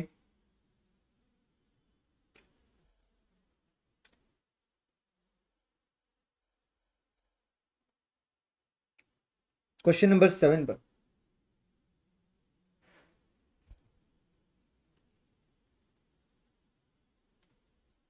क्वेश्चन नंबर 7 पे आ जाओ। क्वेश्चन नंबर 7 क्या बोलता है आपको? 6 months treasury bills have nominal interest rate of 7%। Rate of interest दिया, रिस्क फ्री वाला है 7%। while the default Japanese yen bond in maturity that maturity matures in 6 months have nominal interest rate of 5.5%। spot in the spot exchange market 1 yen is equal to $0.09। 1 yen is equal to $0.09 if the interest rate parity holds IRPT। what is the 6 months forward exchange rate बोला इन्होंने। what is the 6 months forward exchange rate?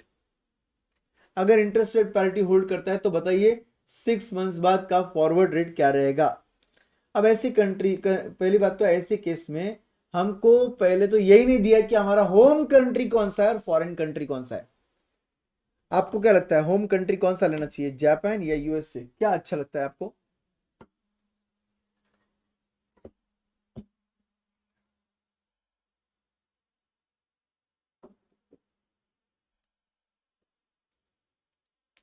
इस question में आपको कौन सा country पसंद है उसके हिसाब से आप होम कंट्री नहीं सिलेक्ट करते। इस टाइप के क्वेश्चन में जो नहीं दिया है, सपोज आपको कौन सी कंट्री में आप हो, तो आप एक्सचेंज रेट देखते हो और उसके हिसाब से सोचते हो कि ये रेट मेरे लिए डायरेक्ट कोट कब बनेगा। ये रेट आपके लिए डायरेक्ट कोट कब बनेगा, जब आप किस कंट्री में रहोगे दोस्तों बताइए। इस रेट को आपको डायरेक्ट कोट बनाना है, तो आपको अज्यूम करना होगा, बिल्कुल सही है, बिल्कुल सही है, यूएसए में हो आप। आपको अज्यूम करना पड़ेगा आप यूएसए में हो, because US dollar so and so पर येन। इसका मतलब ये तो यूएसए के एंगल से बन गया डायरेक्ट कोट। तो फिर आप याद रखेंगे एक बात, जिस कोट को दिया है वो आपके लिए डायरेक्ट कोट बनाने के लिए आप उसको होम करेंसी सिलेक्ट करोगे, होम कंट्री सिलेक्ट करोगे, ठीक है। और अगर क्वेश्चन में बोला यू आर इन यूएसए या यू आर इन जापान, तो ऑब्वियसली आपको वही लेना पड़ेगा जो क्वेश्चन बोल रहा है। तो चलिए यहां पर आईआरपीटी से इसको सॉल्व करते, फॉरवर्ड रेट निकालना है, मतलब एफ निकालना है आपको।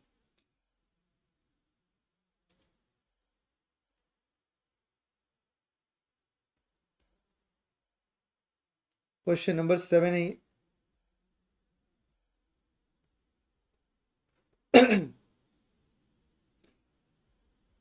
गिवन, एक काम करो, गिवन बोलने से पहले अजम्पशन लिखना पड़ेगा। Assumption home country USA, home country USA, और ब्रैकेट में उसका लॉजिक भी लिख दो, ब्रैकेट में लिख दो उसका logic. Our quote given in the question should become direct quote, quote given in the question should become direct quote for us.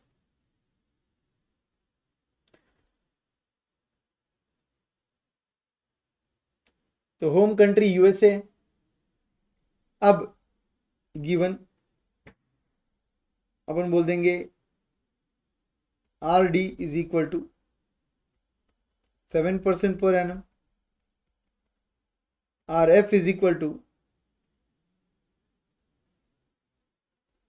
5.5% per annum, then spot rate is equal to $0.09 पर येन। Obviously ये अपने लिए direct quote है, उसी angle से अपन ने assumption किया था, तो ये डायरेक्ट कोट है, तो डायरेक्ट कोट वाला फॉर्मूला यूज करना पड़ेगा। एक और बात, टाइम पीरियड जो है वो 1 साल नहीं है, 6 मंथ्स है। तो इसमें क्या होता है वो आपको समझेगा अभी, जब आप इंटरेस्ट रेट लोगे ना वो 6 मंथली लोगे, फिर देन आपका फॉरवर्ड रेट क्या है ये पूछा जा रहा है, फॉरवर्ड रेट क्या है ये पूछा जा रहा है, ठीक है। तो अपन बोलेंगे using IRPT 1 plus RD upon 1 plus RF is equal to, क्या लिखेंगे, F बाय S। पहले क्या आता है अल्फाबेटिकली S, सॉरी F, और बाद में आता है S। ये डायरेक्ट कोट है तो अल्फाबेटिकली जो पहले आता है वो पहले लेना है, तो यहां पर लेंगे F by S direct quote के एंगल से।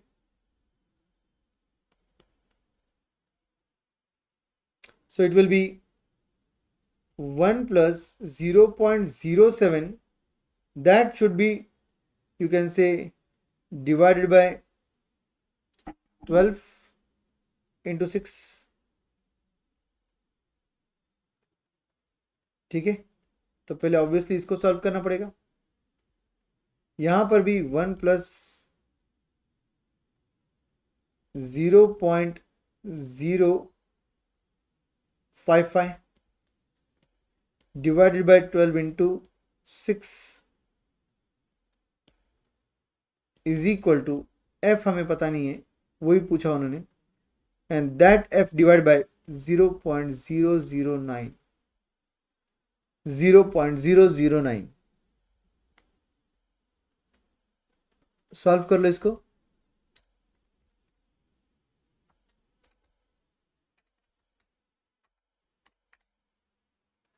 यह आएगा 1.035,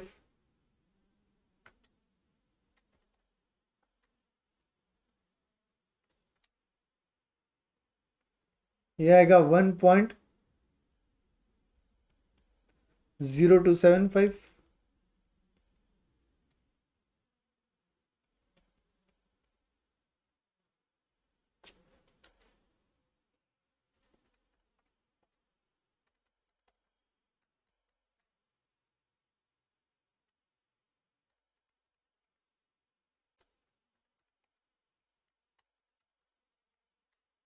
कितना आता है आपका answer? Therefore f is equal to, cross multiply करेंगे 1.035 इंटू 0.009 डिवाइडेड बाय 1.0275।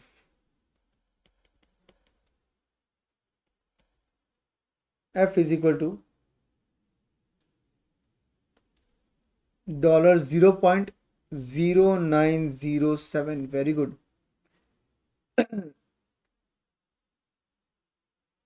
पर येन। तो ये आपका फॉरवर्ड रेट हो गया। और यहां पर एक इंपॉर्टेंट एडजस्टमेंट हमने सीखा, 6 मंथली रहेगा तो कैसे करने का, 3 मंथली कैसे रहेगा तो भी कैसे, मंथली रहेगा तो भी आपको आएगा अभी तो। यस, तो ये आपका फॉरवर्ड रेट आ चुका है दोस्तों।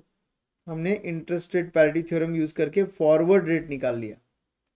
तो वैसे ही सेम आईआरपीटी भी यूज करके फॉरवर्ड रेट निकाला जा सकता है, करेक्ट। अब यहां पर अगर पूछते, यहां पर पूछा नहीं है बट एक क्वेश्चन अपन ऐड कर लेंगे। चलो एक क्वेश्चन यहां पर ऐड कर लेंगे।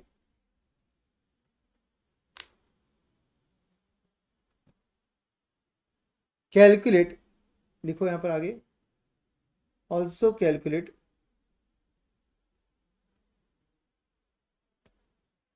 Forward premium oblique discount.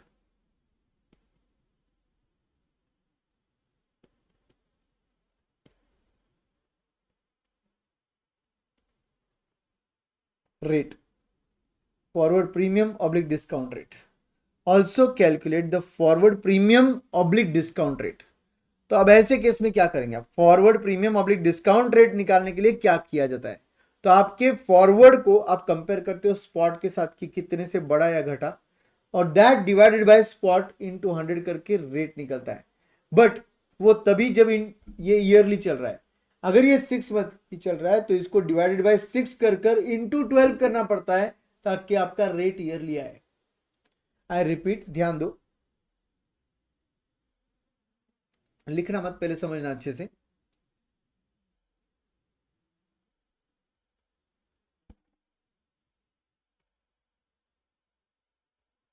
Forward premium oblique discount rate,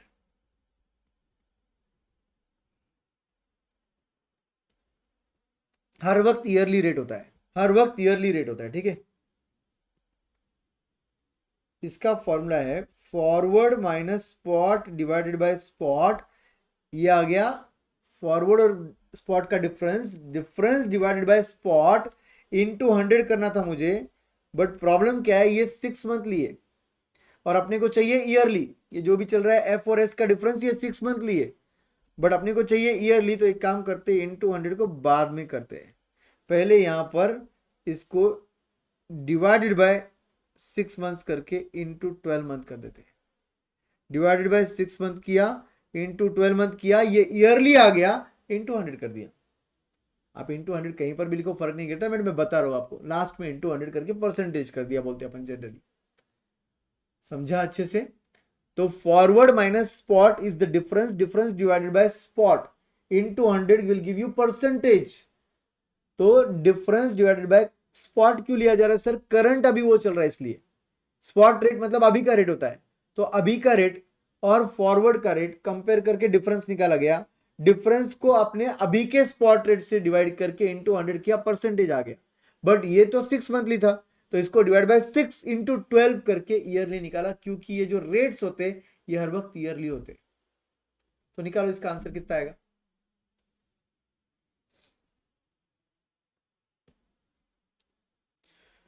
forward premium oblique discount rate.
कितना 1.56। तो आपने फॉरवर्ड लिया रहेगा 0.0907 माइनस स्पॉट किया रहेगा आपने 0.009 डिवाइडेड बाय स्पॉट किया रहेगा 0.009 इंटू 12 डिवाइड बाय 6 इंटू 100। तो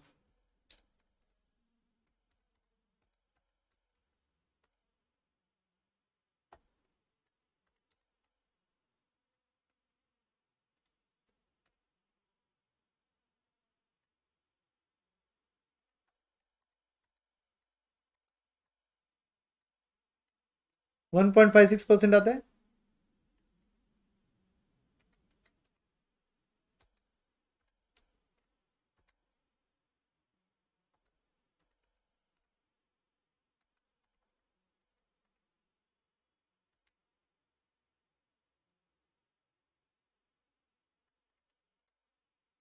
एवरीवन,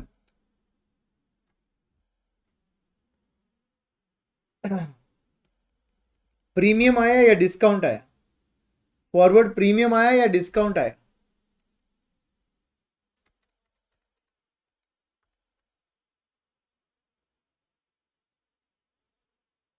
प्रीमियम आया है, क्योंकि ये पॉजिटिव है तो हम बोलेंगे देयरफॉर फॉरवर्ड प्रीमियम है ये।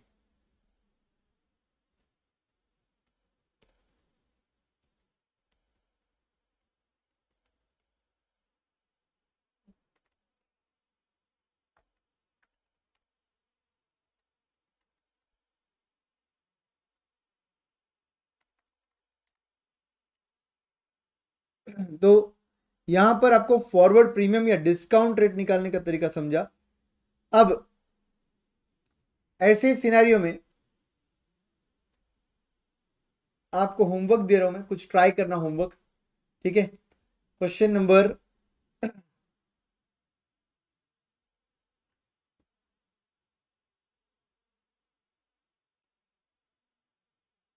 8 होमवर्क के तौर पे आप ट्राई करोगे। क्वेश्चन नंबर 9 होमवर्क के तौर पे आप ट्राई करोगे। क्वेश्चन नंबर 8, क्वेश्चन नंबर 9 आप होमवर्क के तौर पे ट्राई करने वाले हो। ये दो क्वेश्चन मैं आपको होमवर्क के तौर पे दे रहा हूं, आपको पक्के से इसको ट्राई करना है, अच्छे से सॉल्व करना है, ठीक है। 8 as well as 9 is your homework, mark it as homework।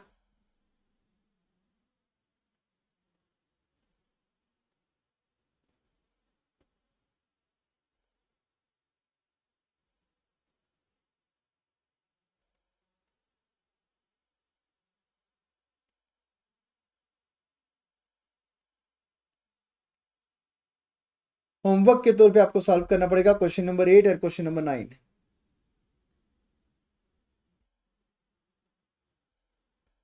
अब और क्या कवर कर सकते हैं हम, वो देख रहा हूं मैं। एक अच्छा कंसेप्ट कवर करते हैं।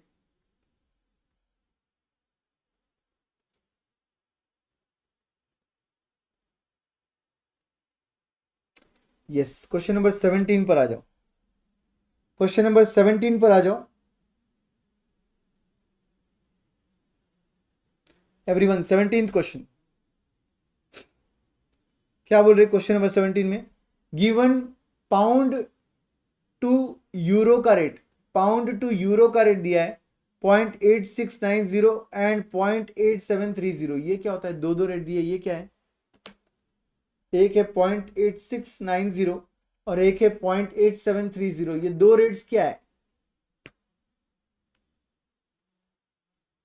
एक है बाय रेट और एक है सेल रेट। एक है बिड रेट, एक है ऑफर रेट।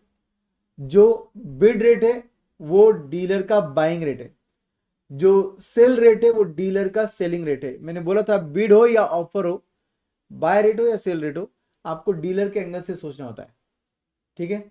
और जो रेट ऑब्वियसली ज्यादा होता है वो सेल रेट होता है, जो रेट कम होता है वो बाय रेट होता है। तो यहां पर ये रेट ज्यादा है, ये सेल रेट हो गया, ये बाय रेट हो गया। और ये रेट पर यूरो दिया हुआ है, पर यूरो दिया हुआ है, याद रखना। And now they are saying how many euros would be required to buy pound 10,000। Can you answer? इसको सॉल्व करने का एक स्पेसिफिक तरीका होता है दोस्तों, पहले अच्छे से तरीके को समझ लीजिए, उसके बाद अपन सॉल्व करते हैं, ठीक है। How many euros would be required to buy pound 10,000?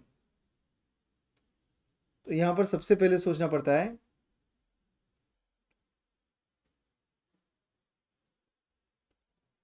Question number 17। यहां पर सबसे पहले पाउंड टू यूरो का रेट दिया हुआ है, पाउंड टू यूरो, ठीक है। कस्टमर डीलर, कस्टमर डीलर, एक करेंसी हम दे रहे, एक करेंसी वो हमको देगा, करेक्ट। एक करेंसी हम उसको देंगे, दूसरा करेंसी वो अपने को देगा। नाउ यहां पर बोला गया है क्वेश्चन में how many euros would be required to buy pound 10,000। so that means you are buying pound 10,000, you are customer, you are buying pound 10,000। तो आप पाउंड ले रहे हो तो डीलर आपको पाउंड देगा, और ऑब्वियसली बदले में डीलर आपसे क्या लेगा? यूरो लेगा। क्या लेगा? यूरो लेगा। सी, यहां पर क्वेश्चन का वर्डिंग पढ़िए, how many euros would be required to buy 10,000 pound. You are buying 10,000 pound, तो डीलर आपको पाउंड देगा और ऑब्वियसली आप उसको यूरो दोगे। तो फ्लो समझा मुझे कि मैं क्या दे रहा हूं और डीलर क्या मुझे दे रहा है करेंसी वाइज। नाउ आपको देखना होता है कि रेट कौन सा है। बोलिए रेट कौन सा है? पाउंड है या यूरो है? रेट कौन सा है? पाउंड है या यूरो है? यूरो रेट है, वो पर यूरो बोला है, तो यूरो रेट है, तो सर्कल करने का यूरो को और सोचने का डीलर क्या कर रहा है यूरो के साथ। कभी भी रेट किसके एंगल से होता है? डीलर के एंगल से होता है। तो डीलर यूरो ले रहा है, डीलर यूरो ले रहा है। Which rate you will apply? Buying rate या सेलिंग रेट? डीलर यूरो ले रहा है और ये रेट पर यूरो है, तो कौन सा रेट लोगे आप? डीलर के एंगल से मैं सोचूं तो dealer is buying euro, by rate लेना पड़ेगा आपको। ये मैं फर्स्ट क्वेश्चन इसलिए प्रॉपर एक्सप्लेनेशन के साथ आपको लिखा के दूंगा, पहले आप इतना लिख लो, पाउंड पर यूरो, कस्टमर डीलर और फ्लो लिखो। हम लोग यूरो दे रहे, पाउंड ले रहे।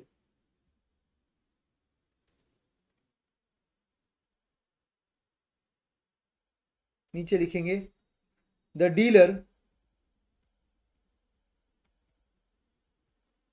Is buying euro. एक काम करते हैं, चलो और डिटेल थोड़ा अच्छा लिखा के देता हूं मैं आपको, ताकि आपको समझेगा, कभी कंफ्यूजन नहीं होगा, ठीक है।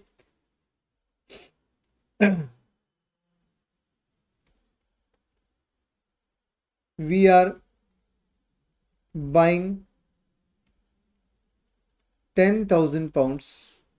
फर्स्ट क्वेश्चन सॉल्व कर रहे हैं अपन उसमें का, उसके अंदर तीन पार्ट है ना, ए बी और सी, तो ए पार्ट सॉल्व कर रहे हैं। We are buying 10,000 pound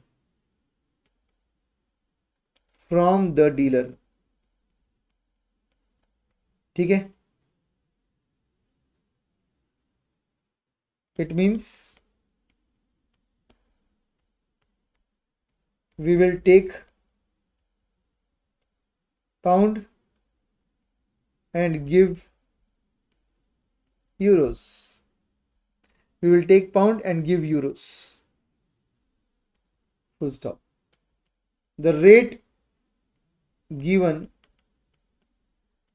is per euro. Therefore, we need to think what dealer is doing with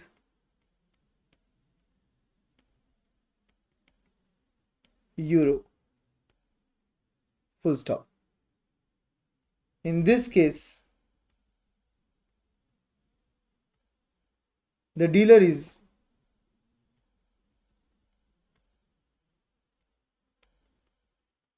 buying euros.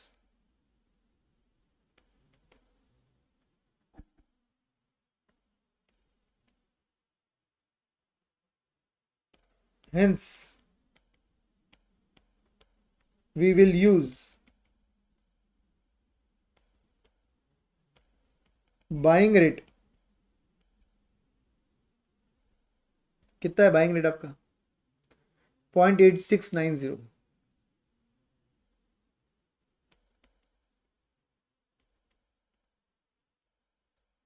Buying rate 0.8690.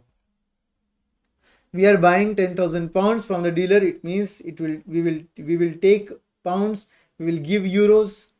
The rate given in the question is per euro. Therefore, we need to think what dealer is doing with euro. In this case, dealer is buying euro. Hence, we will use buying rate. अब हम लोग बोलेंगे therefore. बोलिए 10,000 pound बोल रहे हैं लोग. और ये रेट जो है, चलो और अच्छे से लिखते हैं. ये रेट जो है, ये इन्होंने दिया है पाउंड पर यूरो. तो ये बन गया 100 पाउंड पर यूरो. ठीक है, ये बन गया 100 पाउंड पर यूरो. अब आपको 10,000 पाउंड को कन्वर्ट करना है. 10,000 पाउंड को कन्वर्ट करना है और ये रेट है पर यूरो. मैच हुआ कि डिडंट मैच हुआ?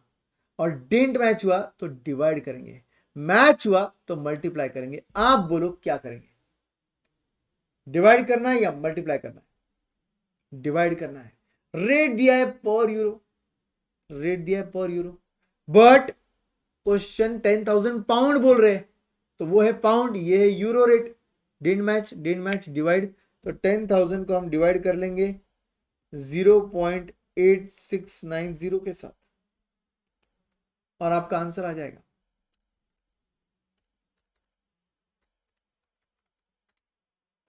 कितना आएगा?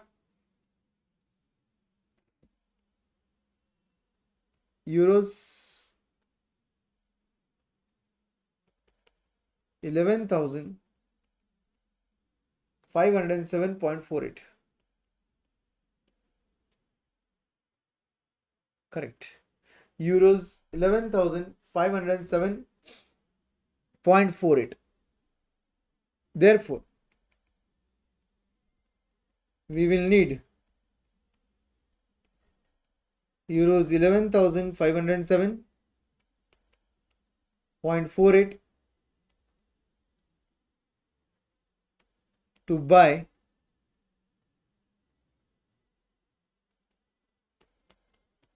10,000 pounds. To buy 10,000 pounds. We will need euros 11,507.48 to buy 10,000 pounds. Now, as a part of your practice, you will also solve B and C part as homework. So आपके पास B and C part दिया है. इसी question का ये homework solve कर लो और उसके साथ साथ क्वेश्चन नंबर 8 and 9 भी सॉल्व करना है एज होमवर्क. तो ऑब्वियसली पहले B और C पार्ट सॉल्व कर लोगे, फिर 8 और 9 क्वेश्चन ट्राई करोगे एज होमवर्क प्रॉपरली. जैसे हमने सॉल्व किया वैसे ही सॉल्व करोगे आप. Proper assumption, given, IRPT theorem, formula, फिर नंबर्स, फिर आंसर। ठीक है, शैल वी स्टॉप हियर? आज के लिए इतना ही, हम लोग आज यहाँ पर स्टॉप करते हैं और आप होमवर्क कर कर कल मिलोगे मेरे साथ और कल फिर होमवर्क चेक कर लेंगे और फिर अगला पार्ट कवर करेंगे। Thank you very much, see you tomorrow, bye bye, take care.